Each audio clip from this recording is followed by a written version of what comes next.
Assalatu wassalamu ala rasulillah wa ala alihi wa sahbihi wa mawala la hawla wa la quwwata illa billahi wa ba'd. Kita lanjutkan kembali kajian kita, masih membahas tafsir singkat dari surah Al-Baqarah, dan kita masuk pada ayat ke-164. A'udzubillahi minasyaitonir rajim. Bismillahirrahmanirrahim.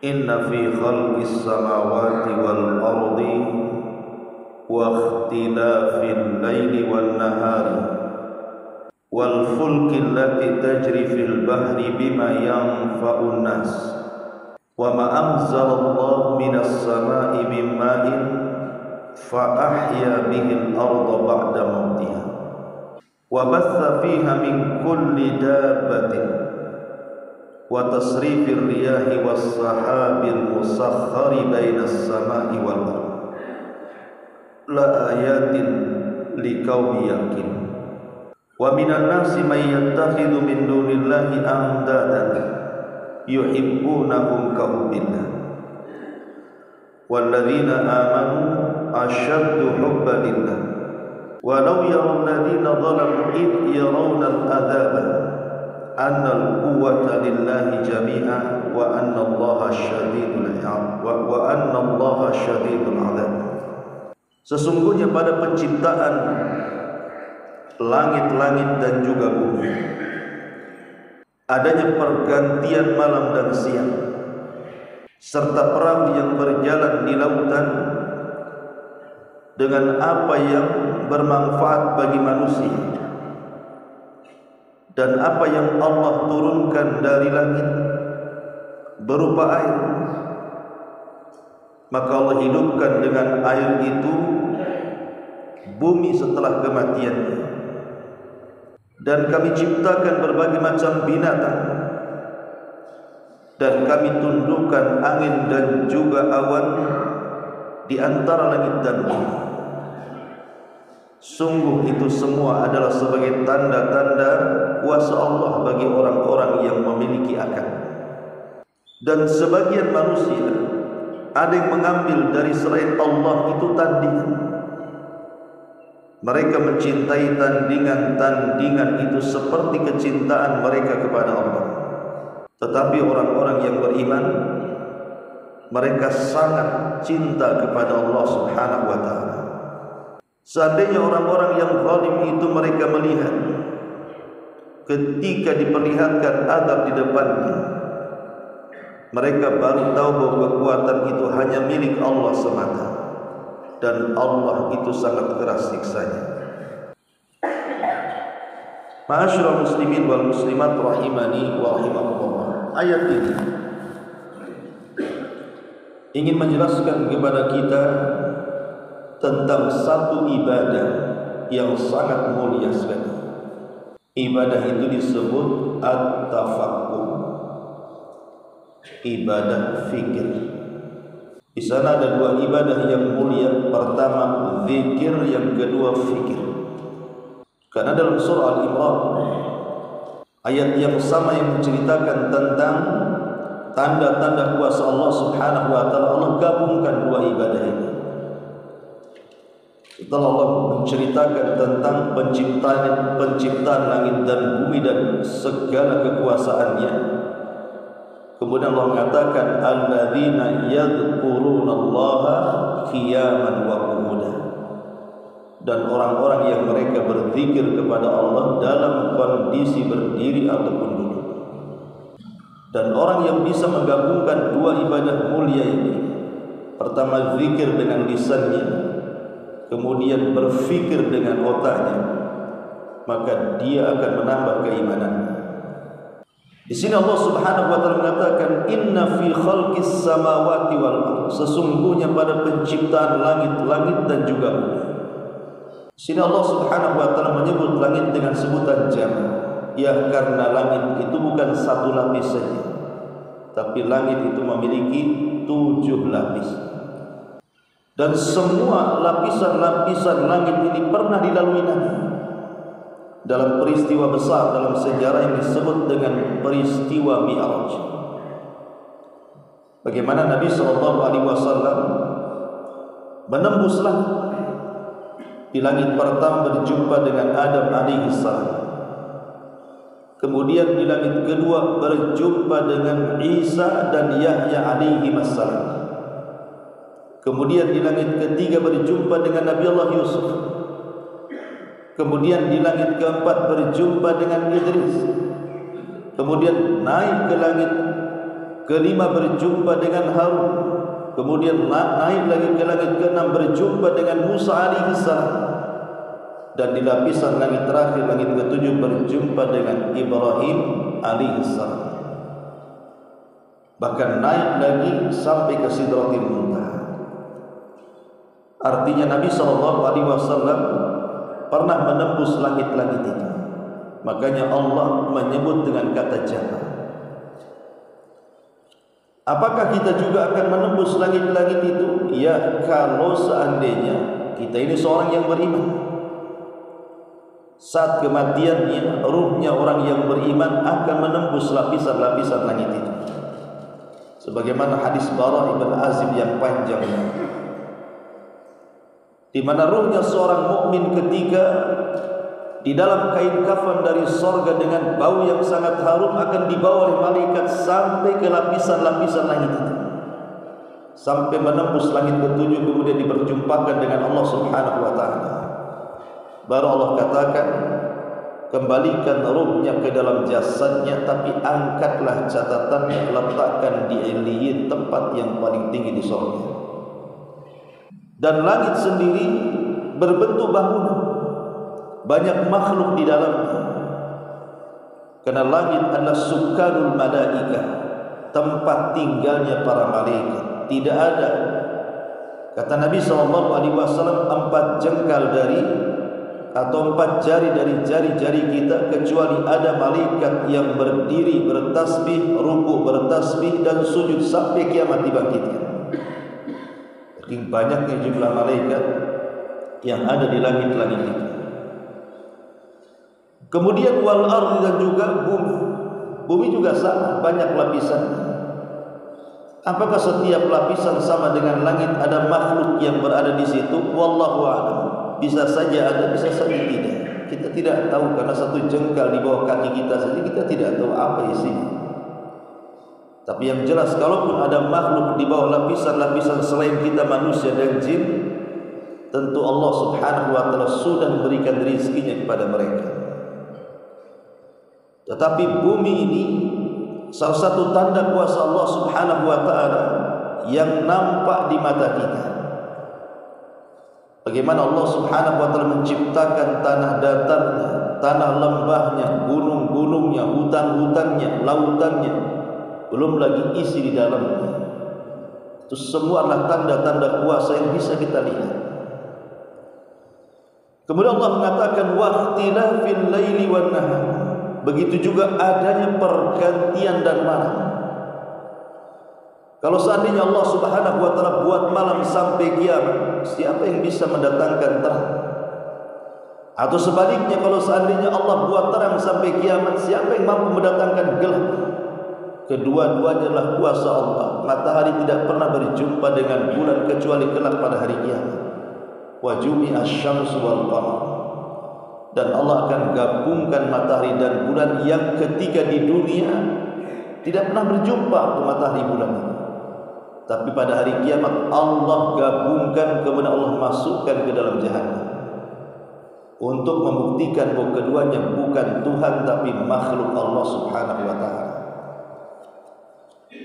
Maka pergantian siang dan malam ini kuasa Allah Subhanahu wa ta'ala, sehingga di malam hari kita bisa beristirahat, di siang hari pula kita bekerja. Dan Allah hebatnya menyesuaikan cuaca. Coba kalau seandainya malam itu panas, siapa yang bisa beristirahat? Makanya Allah sesuaikan cuacanya. Di mana malam memang cuaca istirahat, maka Allah sesuaikan cuacanya dengan cuaca istirahat. Begitu juga siang. Siang kalau dibuat dingin, kerja kan? Tapi sengaja dibuat panas sehingga darah pun meningkat sehingga menghilangkan perasaan kantuk. Begitulah kuasa Allah Subhanahu wa taala. Wal fulkil lati tajri fil bahri, dan bahtera-bahtera atau perahu-perahu yang diperjalankan di tengah lautan. Secara logika, kalau kita pernah mendengar bagaimana ombak itu ada yang 10 meter, 15 meter, bahkan 20 meter, mana ada tahan perahu yang bisa berlayar di atas lautan itu. Tapi dengan kuasa Allah, perahu-perahu kecil nelayan juga masih diselamatkan sekalipun dihempas gelombang. Makanya Allah Subhanahu wa taala mengatakan wal fulkil lati tajri fil bahri bima yanfa'un nas, dan itu sangat bermanfaat kepada manusia. Bisa dijadikan rute perjalanan, tidak bisa lewat darat, lewat laut. Bisa mengantarkan barang-barang ekspor ataupun impor. Jadi menjadi bisnis manusia. Belum lagi dalam laut sendiri banyak ikan-ikan dan berbagai macam rizki manusia yang tidak akan pernah terputus sampai kiamat dibangkitkan. Dan Allah katakan wa ma anzalallahu minas sama, dan Allah Subhanahu wa taala turunkan dari langit min ma'in, dari air, maksudnya air hujan, fa ahya bihil ardh, dengan air hujan itu Allah Subhanahu wa taala hidupkan bumi yang mati itu. Kita lihat dengan kedua mata kita, terkadang lapangan yang tadinya gersang kemudian datang hujan tiba-tiba menghijau. Siapa yang menghidupkan rumputan di sini kalau bukan karena Allah Subhanahu wa taala?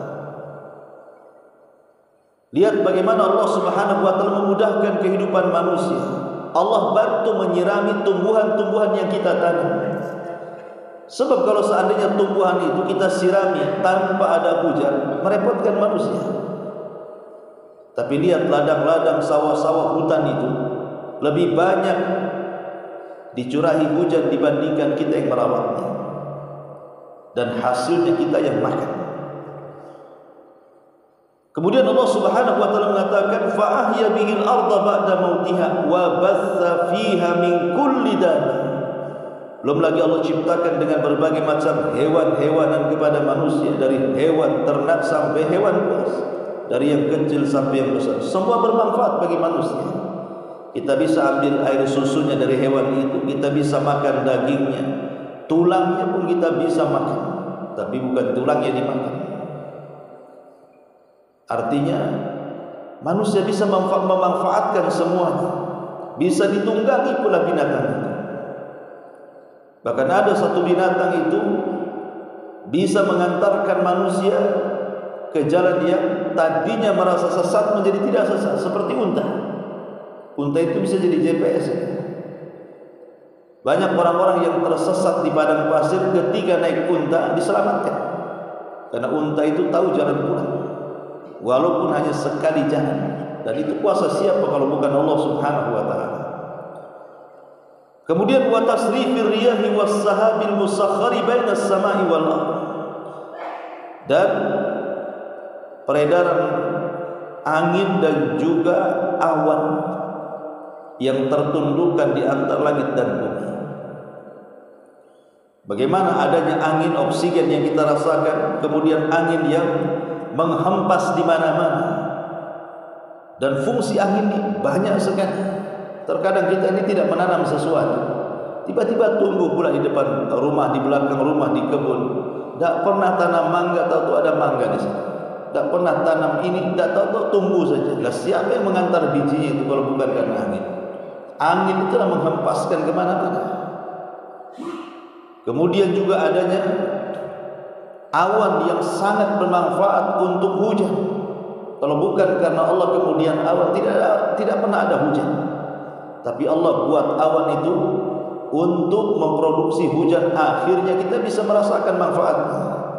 Makanya Allah Subhanahu wa taala tutup ayatnya la ayatin liqaumi yaqilun. Itu semua tanda-tanda kuasa Allah bagi orang yang mau berfikir. Dari sinilah kalimat la ayatin liqaumi yaqilun, ada isyarat tentang kita disuruh menggunakan akal-akal kita untuk tafakkur melihat alam semesta ini. Atha bin Abi Rabah radhiyallahu rahimahullah taala pernah menceritakan bahwa dia bertanya kepada ummul mukminin Aisyah radhiyallahu anha tentang peristiwa yang paling menakjubkan yang dirasakan Aisyah bersama Nabi. Maka Aisyah radhiyallahu anha menceritakan bahwa satu malam Nabi SAW tidak bisa tidur. Kemudian kata Nabi SAW, "Ya Aisyah, dharini ata'abbadu Rabbi." Wahai Aisyah, apakah engkau mengizinkan malam ini aku fokuskan untuk ibadah diriku kepada Rabb? Karena malam ini adalah giliran. Maka Aisyah radhiyallahu anha mengatakan, sesungguhnya Rasul, aku sangat ingin dekat denganmu, tetapi aku juga sangat senang dengan apa yang kau senangi.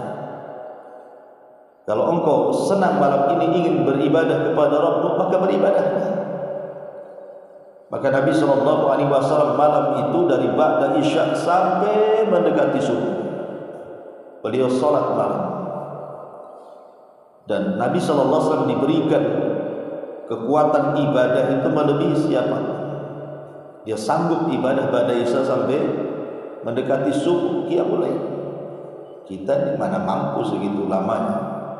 Jangankan itu, 2 rakaat subuh saja kelamaan imamnya itu dah mau tumbang rasanya. Ini ba'da isya sampai dekat subuh pula dia berdiri. Begitulah Nabi SAW beribadah kepada Allah Subhanahu wa taala. Dan selama Rasul qiyamul lail tahajud itu, Rasul senantiasa menangis. Entah apa yang dipikirkan Rasul sehingga Rasul sepanjang malam itu menangis. Kemudian setelah mendekati fajar, dia pun kemudian ke masjid dan mengimami para sahabat di Masjid Nabawi. Setelah sholat, Bilal memperhatikan wajah Nabi SAW. Tidak bisa ditutupi bahwa ada bekas-bekas tangisan di malam hari. Sehingga Bilal ibn Rabah radhiyallahu an bertanya kepada Nabi SAW, "Ya Rasulullah, ma sya'nuka tabki wa limaddu?" Nabi SAW, "Wahai Rasul, kenapa kau menangis dan kenapa sampai mencucurkan air mata?" Maka Rasul SAW mengatakan kepada Bilal, "Ya Bilal, semalam turun kepadaku beberapa ayat dalam surah Al-Imran." Kata Nabi SAW, "Wailun liman qara'aha wa lam yatafakkar biha." Celaka bagi orang yang membacanya tapi tidak pernah merenungkannya. Kemudian Bilal mengatakan, "Ayat apa itu wahai Rasul?" Maka Nabi SAW mengatakan, "Inna fi khalqis samawati wal ardh wa ikhtilafil laili wan nahar la ayatin li ulil albab alladzina yadhkuruna Allaha qiyaman wa qu'udan wa 'ala junubihim wa yatafakkaruna fi khalqis samawati wal ardh rabbana ma khalaqta hadza batilan rabbana faqina 'adzabannar." Kemudian Nabi SAW membacakan surah Al-Imran ini, "Inna fi khalqis samawati wal ardh," sesungguhnya pada penciptaan langit dan bumi ini, "wa ikhtilafil laili wan nahar," dan pergantian siang dan malam itu, la ayat, ada tanda-tanda kuasa Allah di situ. Bagi siapa? Liulil albab, bagi orang-orang yang memiliki pikiran di situ. Jadi ayat ini juga semakna dengan surah Al-Baqarah 164 di sini. Bicara soal tanda-tanda kuasa Allah Subhanahu wa taala. Nabi SAW mengatakan, seolah-olah mengatakan, celaka bagi kita ini kalau kita membaca ayat-ayat tentang kuasa-kuasa Allah kemudian tidak merenungkannya. Seperti ayat yang kita bahas ini. Karena ketika kita ini bicara soal ayat-ayat Allah Subhanahu wa taala, bukankah ayat-ayat Allah itu terbagi dua? Ada yang disebut dengan ayat-ayat kauniyah dan ada yang disebut dengan ayat-ayat syar'iyah. Ayat-ayat kauniyah inilah yang dimaksud alam semesta yang di hadapan kita itu. Ada yang sifatnya berjalan, ada yang sifatnya tidak berjalan. Seperti kita lihat matahari dan bulan itu berjalan, pergantian siang dan malam itu berjalan, awan-awan dan angin-angin itu berjalan. Ada yang sifatnya tidak berjalan, seperti gunung, dan begitu seterusnya. Bumi yang kita pijak. Lah itu semua tanda-tanda kuasa Allah yang disebut dengan ayat syar'i, ayat-ayat kauniyah, ayat-ayat alam semesta, untuk membuktikan bahwa di sana ada yang menciptakannya Allah Subhanahu wa taala. Karena tidak mungkin adanya langit dan bumi tidak ada penciptanya. Mustahil. Pasti ada yang menciptakannya. Karena tidak mungkin tiba-tiba ada di depan mata kita, tiba-tiba ada gunung saja. Mustahil. Makanya Abu Hanifah ketika membantah orang-orang ateis, dia mengatakan bahwa aku menyeberangi sebuah sungai, kata Abu Hanifah. Tapi sebelum aku menyeberang, tiba-tiba aku melihat pohon tumbang sendiri, kemudian terpotong sendiri, kemudian terserut sendiri, kemudian tiba-tiba merangkai perahu sendiri. Kemudian aku naik di atas perahu, kemudian perahu itu berjalan sendiri mengantarkan aku sampai tepi sungai berikutnya. Maka sang ateis mengatakan, dusta engkau imam. Mana ada pohon sampai menjadi perahu, tidak ada yang menebang dan membuatnya. Artinya ketika Abu Hanifah bercerita seperti ini kepada orang-orang ateis, orang ateis itu kan mengingkari tidak ada Tuhan. Mereka mengatakan alam semesta ini tidak ada yang mengatur. Mereka berjalan dengan waktu. Waktu itulah yang mengaturnya. Mereka tidak yakin dengan adanya Tuhan. Makanya Abu Hanifah mempermisalkan seperti itu. Tetapi orang ateis sendiri, hakikatnya mereka itu tidak mengingkari adanya Allah. Karena buktinya ketika dibuat permisalan seperti itu, dia mendustakan kata-kata Abu Hanifah. Sebenarnya Abu Hanifah itu kan membuat permisalan. Kalau seandainya membuat perahu dari pohon saja, tidak mungkin pohon itu tumbang kecuali ada yang nebang. Tidak mungkin kemudian kayunya terpotong kecuali ada yang potong. Tidak mungkin terserut kecuali ada yang nyerut. Kemudian terangkai kapal kecuali ada yang membuatnya. Dan tidak mungkin berlayar kecuali ada yang melayarkannya. Lah kalau pohon, satu pohon makhluk dari makhluk-makhluk Allah saja ada yang membuatnya sampai jadi perahu, macam mana alam semesta yang besar kok tidak ada yang membuat? Ini gimana ceritanya? Adanya langit, adanya bumi, adanya siang, adanya malam, masa ada penciptanya? Dan itu ada penciptanya di situ. Jadi dengan kita melihat makhluk-makhluk di hadapan kita itu semakin bertambahlah keimanan kita. Karena Allah Subhanahu wa taala mengatakan, "Wa laqad dzara'na li jahannama katsiran minal insi wal jin lahum qulubun la yafqahuna biha." Kemudian Allah akhiri ayatnya, "Ulaika kal an'am."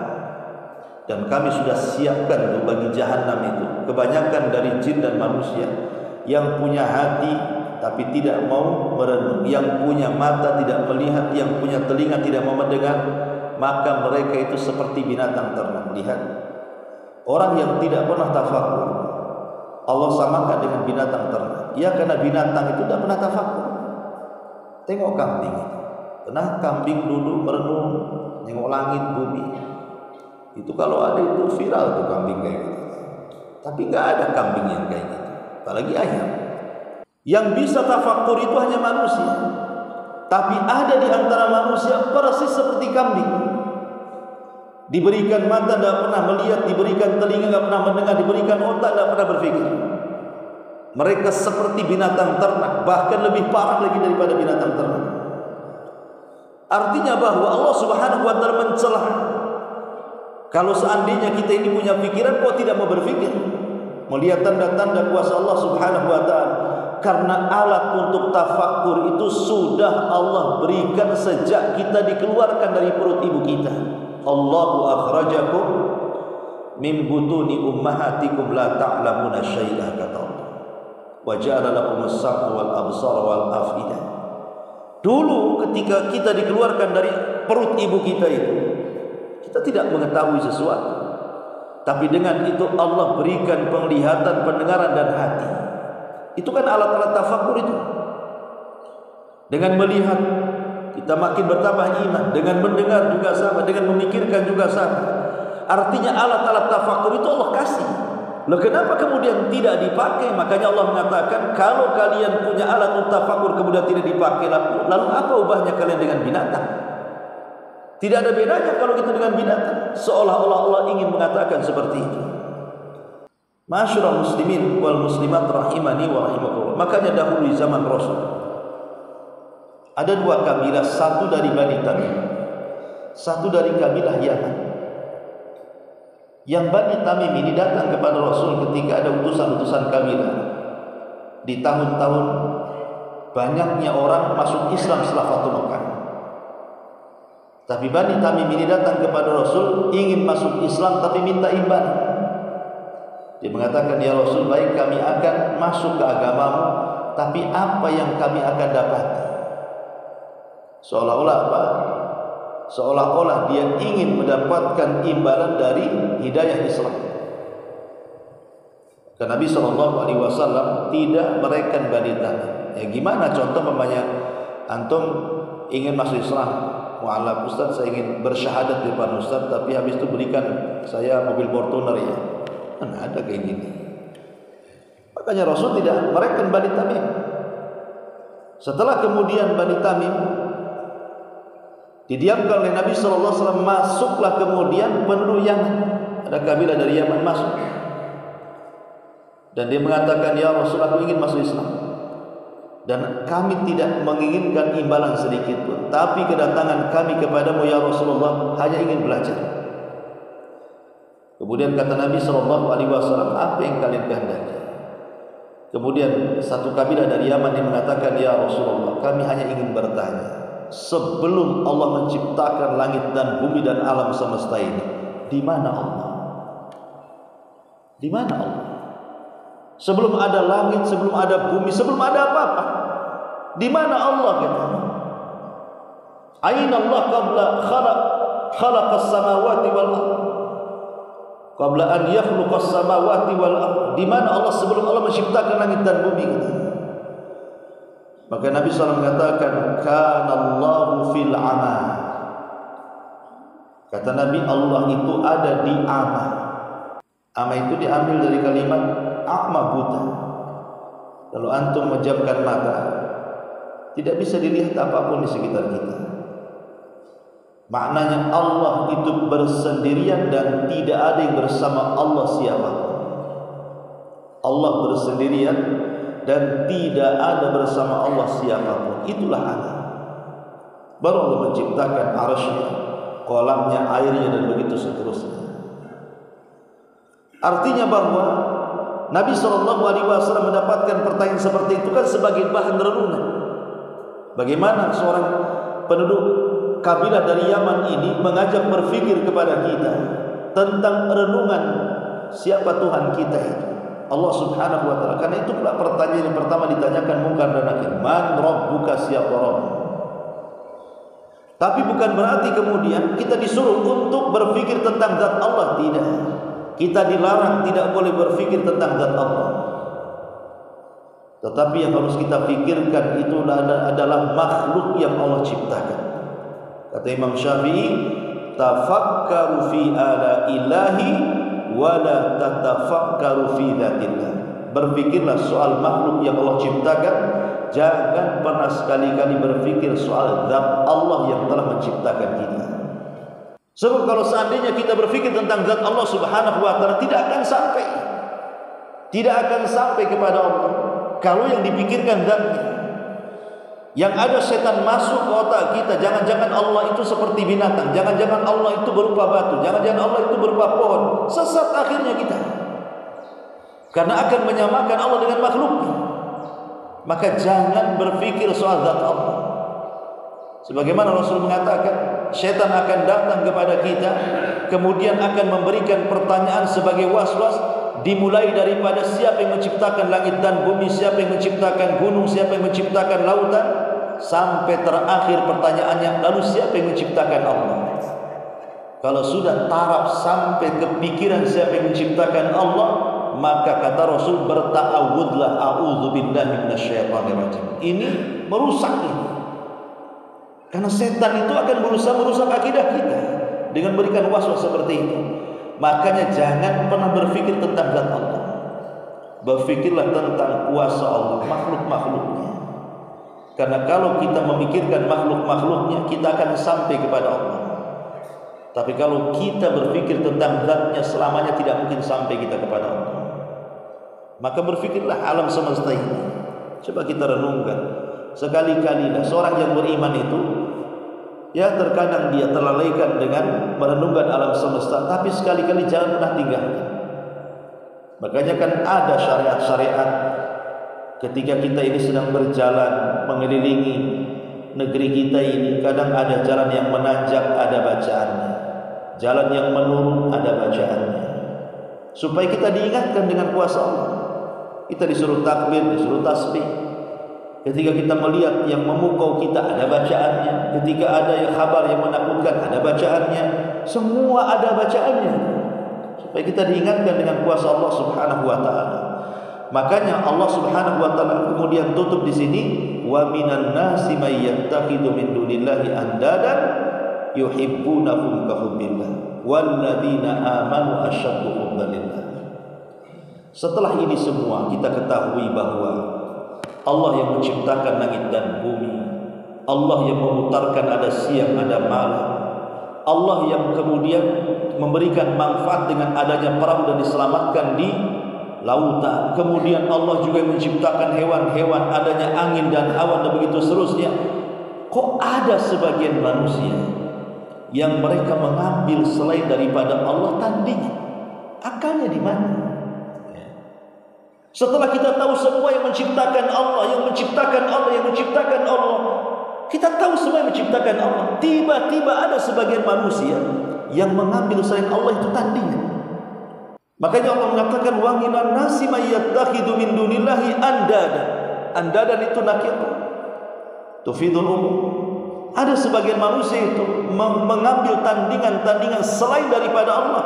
Andad, ya namanya tandingan itu macam-macam, bisa berupa batu, bisa berupa pohon, bisa berupa hewan, bahkan hampir semua makhluk di bumi itu disembah oleh manusia. Sekalipun mereka itu menjadikan selain daripada Allah tandingan, tetap tidak mungkin seimbang dengan Allah, tetap tidak mungkin sama dengan Allah, tetap tidak mungkin mengalahkan Allah. Karena tandingan-tandingan selain Allah itu tidak mendatangkan manfaat untuk mereka dan tidak mungkin juga mencegah madarat bagi yang menyembahnya. Mereka sendiri tidak bisa melindungi, apalagi yang menyembahnya. Lihat Ibrahim ketika menghancurkan patung-patung Namrud itu. Apakah patung itu melawan? Diam saja sampai hancur, tidak ada perlawanan. Lalu siapa yang melindungi, siapa yang dilindungi? Siapa yang menciptakan, siapa yang diciptakan? Makanya Allah mengatakan, seandainya mereka mengambil tandingan pun tidak akan seimbang. Karena yang dijadikan tandingan itu kembali semuanya adalah makhluk ciptaan Allah Subhanahu wa taala. Wa minan nas, dan ada sebagian manusia, alhamdulillah tidak semua manusia, sebagian manusia, min litabid, man yattakhidhu, ada yang mengambil min dunillah selain daripada Allah anda dan tandingan-tandingan. Celakanya apa? Yuhibbunahum ka hubbillah. Mereka mencintai tandingan-tandingan itu seperti kecintaan mereka kepada Allah. Ada dua penafsiran para ulama. Apa maksudnya? Maksudnya orang-orang kafir itu ketika mereka menyembah berhala, menyembah Tuhan-Tuhan selain daripada Allah, mereka sangat mencintai berhala-berhala Tuhan-Tuhan itu, melebihi kecintaan mereka, melebihi orang-orang yang beriman ketika mencintai Allah Subhanahu wa taala. Ini satu penafsiran. Ya. Jadi orang-orang kafir ketika menyembah selain daripada Allah itu, mereka sangat mencintai sesembahan itu, melebihi orang-orang yang beriman ketika mencintai Allah Subhanahu wa taala. Atau maknanya di sini syirkul mahabbah, adanya kesyirikan dalam bab cinta. Ada sebagian orang-orang yang beriman itu, satu sisi mereka mencintai Allah, sisi lain mereka mencintai berhala-berhala Allah. Seperti mamanya, dan ini yang banyak ditafsirkan para ulama, dan ini yang banyak menjadi sebuah kenyataan di kehidupan kita. Banyak orang-orang yang salat, yang puasa, yang zakat, yang mengucapkan kalimat dua syahadat, tapi masih percaya dengan tangkal-tangkal dan jimat. Masih juga datang-datang ke dukun, masih juga datang ke kuburan. Kuburan para wali yang gak jelas. Sekarang banyak pembongkaran kuburan-kuburan gak jelas. Alhamdulillah, makin tersingkat bisnis kuburan itu. Rupanya kuburan wali, rupanya tidak ada orang yang dikubur di situ, hanya untuk dijadikan ajang bisnis saja. Mulai tersingkap kesyirikan-kesyirikan kan?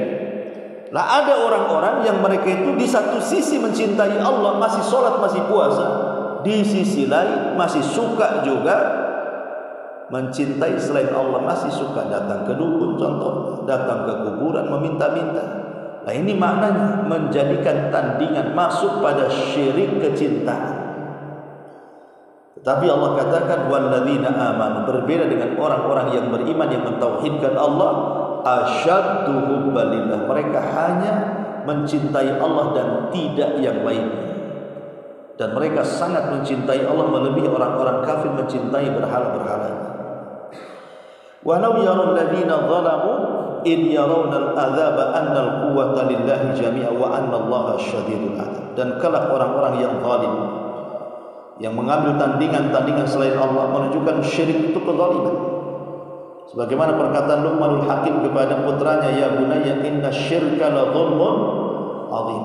Wahai bunayya, wahai anakku, kesyirikan itu kezaliman yang sangat besar. Makanya Allah mengatakan di sini, seandainya orang-orang zalim itu, maksudnya orang-orang yang menyekutukan Allah itu, mereka melihat azab karena kesyirikan mereka, mereka akan tahu bahwa kekuatan itu hanya milik Allah, dan Allah itu sangat keras azabnya.